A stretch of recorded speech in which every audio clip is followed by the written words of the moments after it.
প্রধানমন্ত্রী শেখ হাসিনা কি কোটা সংস্কার আন্দোলনকারী শিক্ষার্থীদের রাজাকার বলেছেন, নাকি তার বক্তব্যের ভুল ব্যাখ্যা করে নিজেদের রাজাকার বলে স্লোগান দিয়েছেন আন্দোলনরত শিক্ষার্থীরা?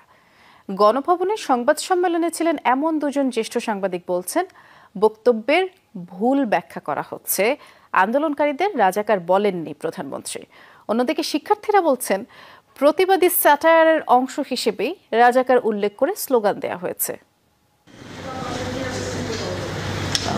চীন সফর নিয়ে গণভবনে ছিল প্রধানমন্ত্রী শেখ হাসিনার সংবাদ সম্মেলন। সেখানে উঠে আসে কোটা সংস্কার আন্দোলনের চলমান ইস্যু। প্রশ্ন করা হয় মুক্তিযোদ্ধা কোটা ও রাজাকার ইস্যুতেও।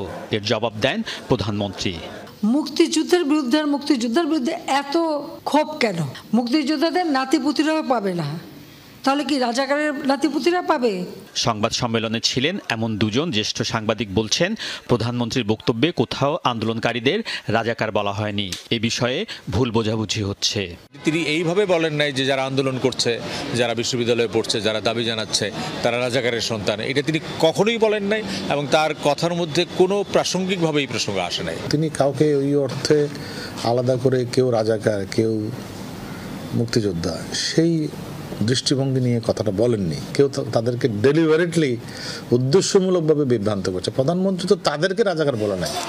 জ্যেষ্ঠ সাংবাদিকরা বলছেন, ভুল ব্যাখ্যায় কয়েক ঘন্টার মধ্যে পরিকল্পিতভাবে আন্দোলনকারীদের মাঠে নামিয়ে যে স্লোগান দেয়া হয়েছে তা লজ্জাজনক। প্রধানমন্ত্রী কি বলেছে তা নিয়ে যদি আপনি এখন তুমি কে আমি কে রাজাকারের মতো স্লোগান দেয়, এটি ঢাকা বিশ্ববিদ্যালয়ের মতো একটি জায়গা যেটি বাংলাদেশের সকল প্রগতিশীল আন্দোলনের সূতিকাগার। আর সেই জায়গায় আমার তরুণ প্রজন্ম যদি স্লোগান দেয় তুমি কে আমি কে রাজাকার, এর চেয়ে দুঃখজনক আর কিছু হয় না। আমরা সবাই রাজাকার, এটার স্লোগান হতে পারে, একটা বিশ্ববিদ্যালয়ে পড়ুয়া ছেলে হতে পারে। হয় তারা বুঝতে পারেন না এক, অথবা তাদের কোনো ভিন্ন উদ্দেশ্য আছে। যাদের মাথায় এটা ঢুকিয়ে দেওয়া হচ্ছে যে রাজাকার শুধুমাত্র একটা শব্দ মাত্র, রাজাকার শুধুমাত্র একটা স্লোগান মাত্র, এটা আরেকটা বিপজ্জনক।